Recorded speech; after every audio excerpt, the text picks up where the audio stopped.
Hello, what's up magandang hapon sa lahat. So yan mga idol, nandito ako sa sa may sa looban, nagtitingin ng mga manok. So ang dami mga manok nila dito mga idol. Ang mamahal.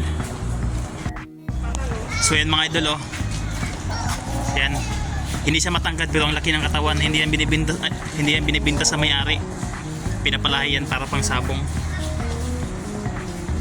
Yan. O ang astig.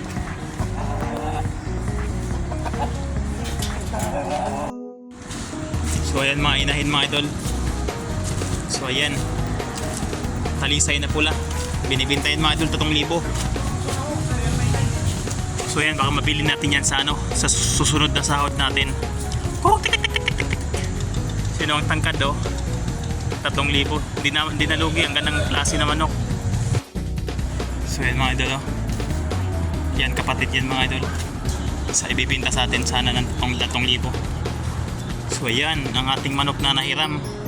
At ngayon ay binabalik na natin dahil yung inahin natin ay nangingitlog na kaninang umaga. So yan, maganda sana mga idol, hindi nanunuka na sisiw. Maganda palahi. So mga sisiw mga idol, 4 na peraso, mga 2 buwan. Tapos yung kasunod niya mga idol na kapatid, mga 1 buwan lang. Ayan 8 piraso. Ang diskarte nila mga idol, pagkatapos pala mamisa ay hinihiwala yung sisiw agad para 1 linggo pa lang yung inahin ay magpakasal. Isipin mo magkapatid, pero magkapatid sa ina, pero pare-pareho lang ang laki. Yan yung kapatid. Yan. So yan, pang sabong din sa loob.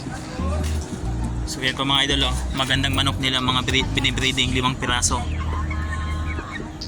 So yan, medyo may kamahalan yung mga idol. Binavitamins sila na maayos para madali lumaki. Yan ang laki. So yan, 8 piraso. Tapos yung kuya niya, mga kuya, yan 4 na piraso ang lulusog.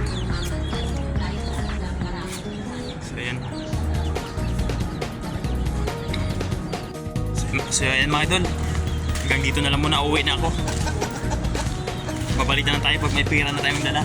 Kasi ba tuloy na sila. Alright, thank you for watching.